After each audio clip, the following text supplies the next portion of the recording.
Hey guys, it's Ken for Fear the Walking Dead, Season 3, Episode 11, La Serpiente, and I was definitely looking forward to this episode. Like I said, not the hugest fan of last week's premiere, but I did think there was some interesting stuff in there. The whole idea of them running out of water and Nick and Alycia kind of taking over the ranch, I was looking forward to.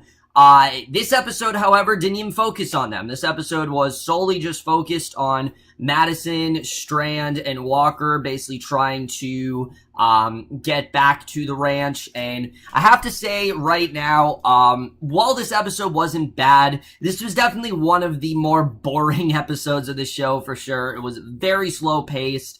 I enjoyed what was going on for sure. I thought there was a lot of interesting stuff happening here. It's just, if this entire season is going to be like this episode, I'm going to get very bored very fast. And, this is the problem that, the original series had, because, the past season, The Walking Dead, is probably the most panned season of all time, and for good reason, because it just didn't really go anywhere. It kept promising payoff, and it just didn't happen. We're hopefully going to get it this season, and I'm hoping that this is not like that. I'm hoping that they don't just drag this storyline out, but let's just get into this, because I do want to talk about this one. So, we start off with Madison, Walker, and Strand. They head to the dam, and in the water tanker in Tijuana, Walker doesn't trust Strand, who promises all good things come to those who wait. For some reason, he really is not trusting him, which, I mean, I don't really blame him. Strand isn't really the most reliable, as we know, he's not really that reliable. A lot of times he's doing things for himself, but in front of them, the road is blocked with the infected and cars, and Strand throws something that beeps, causing the infected to move towards it as Walker drives the tanker through the broken down cars. Strand helps open the gate, allowing the truck through, and quickly locks it up to prevent the infected from getting in. And Madison encourages Strand to basically find whatever he is looking for quickly. So they push a car from the junkyard aside, they go into a grate that will lead them to the dam, and Strand then jokes about them holding their breath in the descent, and Strand did have some nice comedic lines here and there. I definitely did enjoy that, but Walker still doesn't trust him. He doesn't want to follow him, but Madison says that she's going to, because whether they trust him or not, they need the water, and Strand is like their only, resource possible to get that. So he tells them to be quiet as the infected walk above them, but it appears that they hear them anyways. Walker insists that Strand is lost, but Madison says that he knows where he's going, and they continue to follow him. Unfortunately, he leads them right to some walkers, which, I mean, yeah, that definitely, this is the right guy to be following. I just thought that was really dumb, but Madison feels she can take them, but he thinks there could be more in the dark again, and Strand seems very lost at this point, and Walker walks away, and Strand finally misses. He is lost, and he reveals to Madison that Daniel, that he saw Daniel, and he is angrier than ever, saying he used Ophelia as bait, and she informs him that Ophelia is alive and at the ranch, and you can see Strand, he just breathes a huge sigh of relief, realizing that, things are a lot better for Daniel than he thought, and he suddenly finds the eye he's looking for. Walker rushes towards them, saying that they're coming, and he finds the tunnel to the dam and the other to the streets, and Walker wants to go to the streets, but Madison says that there's no time, and they then go towards the dam. So, as they crawl through the feces and human waste, they realize something is behind them, and it doesn't really sound like it's outside. So she drops her flashlight, she picks it up, there's an infected in front of her. Walker then passes her the hatchet, and she kills it, saying they need to remove the body to keep going. She hacks it apart so they can go by, beginning with the head. She screams for him to stop as all the disgusting liquid behind it begins to rush towards them, and I did think this was a good beginning. It shows, where they're going and, like, what their main quest is here, but like I said, this really does start to show how slow-paced this one really is. So Daniel, Ephraim, and one of their wounded men, Everardo, race off with their water tanker after the people grow angry, demanding them to leave the water behind, even shooting at the truck, and he begins shooting back at them. Ephraim shouts them to stop. Daniel says that they were not defending themselves, but in fact, they're starting a riot. So Ephraim warns him that Lola will know the truth, and suddenly Daniel then orders the truck to hurry as he notices someone in the brush, and Daniel shoots, and it's Strand, and Madison begs him to stop, and when he sees that it's Strand, she tells him Ophelia's alive, and he puts down his gun, but asks how he can believe her when she's with Strand. Strand, again, not really someone he trusts, so she tells him Walker saved her, but the ranch is in trouble, and they're in desperate need of water, so Daniel escorts him to the dam, but says he must speak to Lola first, because, he promised Lola that, he would help her, and that she could be his guide, but They go to the dam to see all the water and listen as Daniel then argues with Ephraim and Lola, and Madison says that she will handle the negotiations and promises Daniel will help them. So Lola invites them in. Madison says they have weapons and cattle to trade, but Lola tells them that they have water. They have no water to spare, and she says that they have more than enough. They have a lake. Lola then stands up and says that they have no water for her. So Madison reveals that they know they were attacked, but Lola stands firm. She wants this water all to herself. She does not want it for them, and I thought that was interesting to see. So as Daniel sits in his room, Lola comes to see him, and Daniel confirms that Madison has never lied to him, and his daughter is with them at their camp. And Lola says she understands if he plans to leave, but he must tell her now. And he says that Ophelia is safe, but she's not, and he did make a promise that he's going to fulfill. And his daughter thinks that he could very well be dead, and maybe that is for the best. Maybe he just wants her to think that, because maybe he is kind of stopping her. Remember, the last time Daniel was with Ophelia, it wasn't exactly a great situation. He was hallucinating a lot. He was telling her a lot, he was seeing things that weren't there, just a lot of weird things going on there. So maybe it is for the best if he doesn't return to Ophelia, but this I didn't really understand. Why are you looking for Ophelia if you just want her to think you're dead? I mean, I just didn't really understand this whole thing. Look, I like Daniel up to this point, but it has to be said, this really doesn't make a ton of sense. I mean, obviously, you're going to find Ophelia. Why do you want her to think you're dead? I did not understand that, but Strand and Walker are stuck sharing a room at the dam before they are told to leave in the morning, and Walker tells them what is happening at the ranch, and then Madison actually gave up the deal for water because of Strand, and at the ranch there are two sides, and as the water gets lower, his side will come first. So Strand worries about Madison, her children, and Walker says that he hopes she doesn't regret her decision when they are back in the desert. So she approaches Lola, says that it's not about the water, and she's afraid to trade with Madison because of what the people will actually think. That's actually why she doesn't want to trade with her. So Lola says that they will revolt, but if she trades with the gringos, there will be bloodshed. And obviously, she's not willing to risk that. So Madison says that there will be bloodshed either way. I mean, these are two rivals, and there's gonna be some sort of, anarchy going on. So Madison reminds her that sometimes a leader needs to show force to gain respect. And I did like this scene, showing what, Madison knows how to be a true leader. And she tells her about her children, she needs to save them. And Lola says that she's trying to save her children, but she's also trying to save her city. And she suggests that Madison bring her children. Ophelia's there, and she will help them, saying that they will be safe as long as she is in charge. So Lola really feels that she needs to be kind of like the leader of all this, and Madison tells her it's not rare for a leader to do right by everyone, but it's pretty impossible. I mean, even if you try to cater to everyone, odds are you're gonna piss somebody off. I mean, that's just kind of the nature of the beast. And again, I like that Madison has acquired all this knowledge. I thought it was good character development on her part, and it definitely was one of my, one of the bigger highlights of this episode for sure.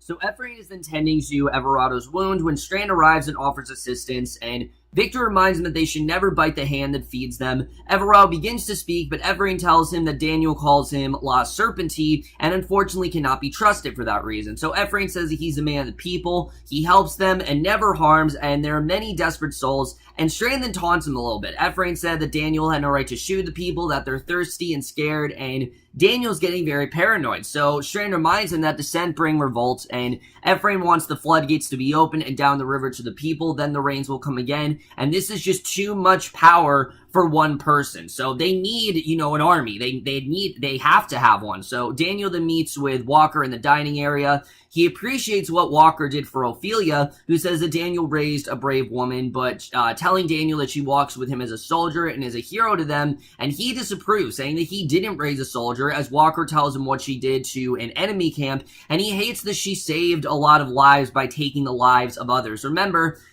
the main thing about Ophelia is that he doesn't want Ophelia to turn out like him. Daniel's had to make a lot of tough choices in his life, and he was hoping his daughter didn't have to do so, but the direction she's going, it seems like that may be the case, and obviously he's very worried about that, so, which understandably. So Madison's stressed about everything falling apart. Strand says that maybe they aren't meant to stay at the ranch, and maybe this is just a temporal sanctuary and not actually where they're supposed to be, but Strand says the place is safe, but Madison says it would be if Lola would defend it, which she's not doing, but admires that Lola isn't willing to sacrifice herself for bad things. So Strand reminds her that she's always done what's best for her kids, and he asks her to remove the kids from the picture for the moment, and asks her what she would want. And I like this, because that's something that Madison does not really take into consideration. She's such a giving, sort of person, always concerned about Nick, always concerned about Alycia, always looking for their best interests, that she never really considers what's best for me. What is my best option here? What's going to give me the best chance of survival? Those are not things she really thinks about. So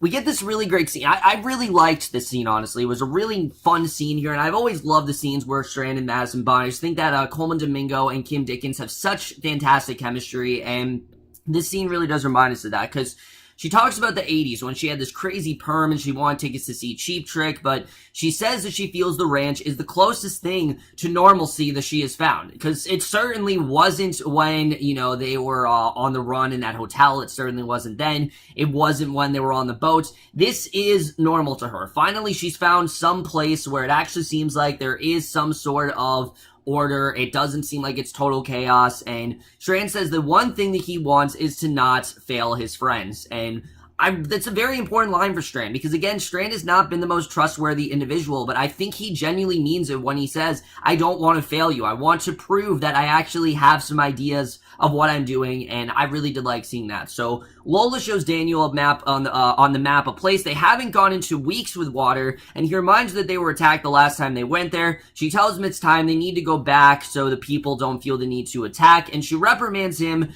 for shooting back at the people. She scoffs that he wants her to become a killer like Dante and him, and he says that he is killed for her to save her soul, and Lola says because of his actions she's going on the water run today. He suggests that if they fear him, it is a good thing. She tells him to leave if he doesn't do what she believes in, but if she stays, then he must follow what she wants. So Daniel sees Strand watching the men load the water truck. He says that he doesn't know what is circling in that serpent brain of his, and whatever it is, it benefits them both. So he will look the other way. If not, he will have him in his sights, and he begins to sing Down with the Water Queen, and Walker's very furious that Madison's not honoring her word and says that the ranchers must leave. She says that there's another way and they're too close, and Walker says they can leave peacefully or forcefully, and she's upset, saying that they will not survive out there again. So Madison really starting to look at things realistically, and you can really tell again how Strand is really changing her way of thinking here.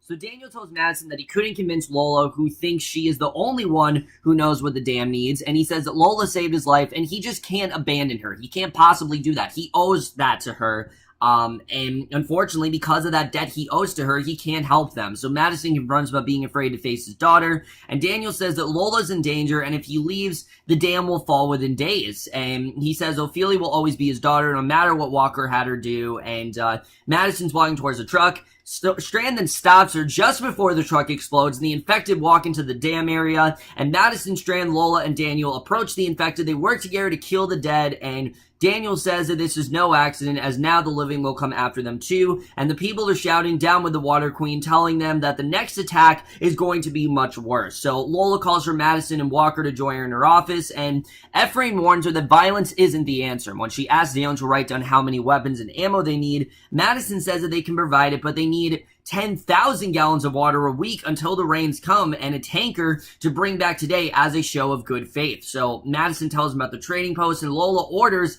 that Ophelia be the one at the trade. That should probably be the best person to do it. And Daniel escorts Madison and Strand to the truck, and Madison thanks Daniel, who warns her to be careful that a friendly face will slip a knife in the back when the eye is turned, and that's something I think is going to be a big plot point for the rest of the season, is who is actually going to turn against her, who's going to try to take her place, and we'll get into that in a little bit. But Strand and Daniel then shake hands, as Daniel tells him it isn't goodbye. He expects to see them in 5 days with his daughter, and on the road, Madison asks how Strand did it, and she tells him to cut his crap and says that he rigged the truck to make it happen. She thanks him, admits that she might not have done for him what he just did for her, and he just laughs. And along the way, she stops beside Walker, asking if he's thirsty, and they just continue down the road with her very kind of worried about, who's gonna turn against her, and that is the way this episode ends. So, like I said, guys, not at all a bad episode. I didn't think this was bad or anything. It's just compared to some of the other episodes we had, this was a little bit boring. I will definitely say that. I was not, like, that into this episode. It really wasn't until the second half that's when I really did start to get into it. And there was a lot of interesting stuff going on here, I definitely will say, especially with Madison, because now we have this whole sort of thing where someone is going to turn against her. Someone is going to stab her in the back. And who that's going to be, I don't know. Do I think it's going to be Strand? No, I don't think Strand is going to do that. I think when he says, I want my friends to trust me, I don't want to fail all of you, I think he genuinely means it. Because again, look at the road Strand's had. It's been really tough for the past season and a half. And I think now that Strand and Madison are back together, I think he just doesn't want to lose her. I think he wants to make sure that he has, that his friends can trust him and that they know that he's a trustworthy ally, which, Madison doesn't really know right now. Who I think is going to turn against her is absolutely Walker, and I'll tell you why. These two want very different things. I mean, Walker, sure, I wouldn't say that he's, completely violent, but I do think he's looking at things in a much more hostile way than Madison is. Madison wants things done the most organized and, sufficient way possible, while Walker will just turn to total chaos, and that's kind of what it seems is the big difference between these two. So I think Walker will very well be the one to turn against Madison. So we'll have to see the way that turns out. I think that's very interesting. But this was a really great episode for Lola, I have to say. I've said it before, I think Lola has been a very underused character up to this point, but I'm glad to see they are very much shedding some light on her. I do really like what we're getting with her character as a whole. I think they're doing a really good job with representing her in this series. I definitely like what they're doing with her. But as far as things do go with her, I think her approach, it does make sense the way she is looking at things. She feels like she needs to be the leader, but also you can totally understand why Daniel isn't willing to leave her because, again, she saved him from near death. He owes this debt to her because of her saving him from, from just being completely consumed by walkers, which obviously didn't happen. So I thought that was a really good, the way that he is honoring this promise to her. I definitely did like seeing that.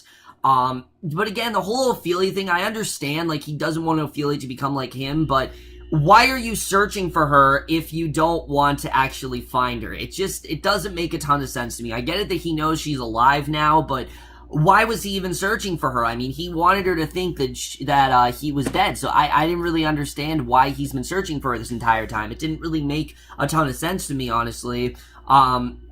And that part did, in fact, I think, hurt the episode a bit. But also, like I said, this episode really was not the most interesting. And if this is going to be the rest of the season with just Madison, Strand, and Walker trying to get back to the ranch, I'm going to get really bored because it just doesn't really interest me. I'm more interested in what's going on the ranch side of things with, like, Nick and Alycia and all of them. I think that stuff's very interesting. And again, there is some compelling stuff here, but to me, this just felt more like a B storyline. It didn't feel like a story that warranted an entire episode. I don't think we need an entire episode just about them trying to search for water. It just isn't the most interesting. Yes, we had some good character development going on, but the show, I really was not all that interested. I found to really drag on a lot, and it did kind of take me out of it at a lot of points here. But the things that were really good were really strong. I definitely will say that. I did overall enjoy this one overall. It's just, in general, I do hope the show isn't going to turn out like The Walking Dead and just drag things out, because